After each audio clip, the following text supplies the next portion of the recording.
السلام عليكم ورحمة الله تعالى وبركاته، والصلاة والسلام على أشرف المرسلين. مرحبا بكم معي من جديد في قناتكم مطبخ حسن سليف.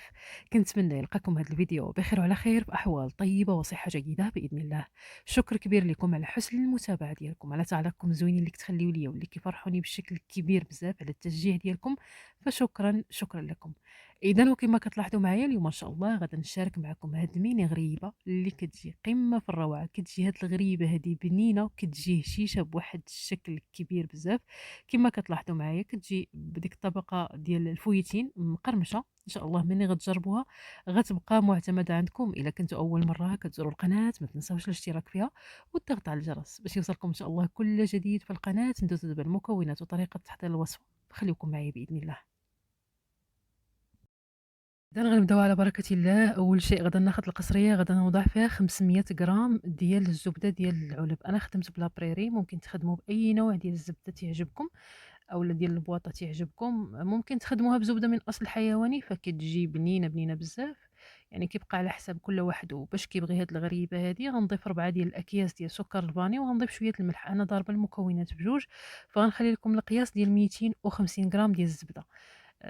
هنايا غادا نضيف أولا لاحظتوا معايا ضفت السكر الفاني. ممكن تخدموا بالفانيلا السائلة، ما تخدموش غير بالمارغرين، لأن المارغرين غادا تاخد لكم واحد الكمية كتيرة ديال الطحين وبالتالي الغريبة ما غتجيش هي هذيك. يا إما تخدموا عفوا بالزبدة من أصل حيواني أولا الزبدة ديال البواطات لأنها كتكون شوية خفيفة. غادي يكون عندي أيضا في المكونات كأس إلا ربع ديال الزيت فقط. بالنسبة للزبدة من أصل حيواني إلا درتو 500 غرام غديروا نص كاس ديال العنبة ديال الزيت. درتو رابعة غديروا ربع كاس ديال العنبة ديال الزيت. درتو رابعة ديال الزبدة ديال البواطات غديروا نص كاس ديال العنبة ديال الزيت. فغيكون عندي أيضا في المكونات كاس ديال العنبة ديال النشا. غادي يكون عندي أيضا 2 كيسان ديال العنبة اللي مطحونين مزيان ماشي معلكين، ديال القرقاع أولا ديال اللوز أولا ديال الكاوكاو، يعني تيبقى لكم الاختيار.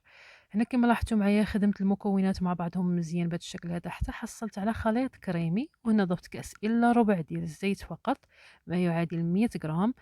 غادا نستمر نخدم المكونات بهذا الشكل هذا حتى كندخلوا هذيك الكمية ديال الزيت اللي ضفنا. عاد إن شاء الله نضيف كاس ديال العنبة ديال النشا.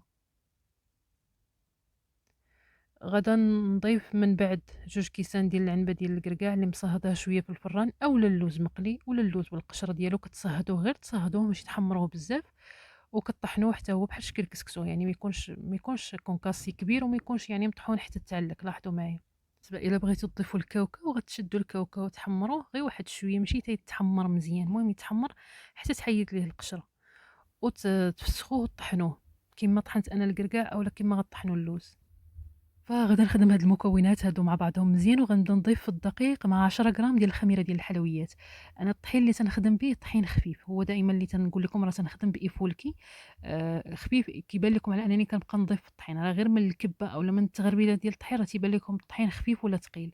الا ما كانش عندكم اولا ما لقيتوش الايفولكي تخدموا بالاتقان. الاتقان بعض المرات كيكون باقي الكوموند ديال الايفولكي ما وصلنيش كنخدم بالاتقان. كيختلف يعني الكميه ديال الطحين اللي كنكون موالفه نخدم بها ماشي بزاف، ولكن هذيك الزياده اللي كتكون اولا النقصان في الكميه ديال الطحين راه تيكون عنده واحد الدور كبير. يعني تقدر تقصح العجينه تقدر يعني تبقى مرخوفه. فردوا البال دائما الكميه ديال الطحين كنبقى ندخل غير بشويه بشويه حتى كتدخل لي هذيك الكميه ديال الطحين مزيان. عاد كنزيد الكميه المواليه.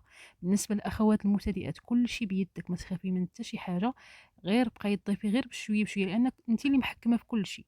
غير بشويه بشويه تبقاي تدخلي في الطحين حتى من بعد غادا تولي تاخدي القياس ديال الطحين بوحديتك في يدك. ما تبقايش كاع تشوفي القياس شحال ديال الطحين غندخل ولا شحال ديال الطحين غادي يخلص. أنا خليت لكم المراحل كلها ديال هاد ميني غريبة. لأن علاش ميني غريبة غيكون الحجم ديالها صغير. صراحة هاد الغريبات كاملين اللي كنت سبق ونزلت معاكم حتى ميني غريبة بالكنافة والعسل، حتى هي كانت جات زوينة بزاف وجربوها الأخوات ونالت إعجابهم. وحتى في الطلبيات ولاو تيطلبوا هاد النوع ديال ميني غريبة ميني كعبة كلشي صغير. غير هو راه كيتزاد واحد شوية الثمن لأنها يعني كتشد اليد في الخدمة، خصوصا يعني ميني كعبة كتشد الخدمة نيت في الوقفة ديال الكعبة وفي التقاديد ديالها.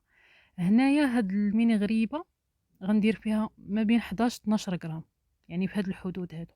فاش غادا تكوني تشكليها غتحسي بان بحال اللي الحبة صغيرة، ولكن لا، غتدخليها للفران غيتنفخ واحد شوية الحجم ديالها ماشي بزاف ومني غتغلف بالشكلاط وغتفند في الفويتين، راه غادي الحجم ديالها غادي يجي يلاه هو هذاك ميني غريبة. خلّيت معاكم المراحل كلّها في هاد العجينة ديال هاد الميني غريبة، خصوصًا يعني بالنسبة للأخوات المبتدئات، في الفقاس في المراحل الأخرى تما فين كيوقع المشكل. كتقولي لا مازال الفقاس خاصو نزيد الطحين، فاش كتزيدي الطحين تما كيوقع المشكل أنِّك كتجيك العجينة قاصحة بزاف، وبالتالي الفقاس ملي كيطيب كينشف لأن العجينة أولا الطحين كتير بزاف، وبالتالي ملي كتجي تقطعي تيتفرتت. فدائمًا في المراحل الأخرى خاصةً ديال الفقاس مني يولي عندِك الشك نزيد ولا لا، نفضّل أنِّك تحبسيه تدخّلي مزيان الطحين وغادا تشوفي يعني الفرق يعني بنفسك. هنا كما كتلاحظوا معايا هذا هو القوام ديال هاد العجينة ديال الغريبة، عجينة غزالة بزاف، كتعطيكم الطوع في التشكال ديال الغريبات، يعني إن شاء الله ملي غتجربوها غتعرفوني شنو كنقصد. ملي العجينة كتكون بحال هكا راه هي هاذيك، يعني عجينة ما كتفرتتش وما قاصحاش وما طالقاش الزيت. هذا هو القوام ديال العجين كيف كنوريكم.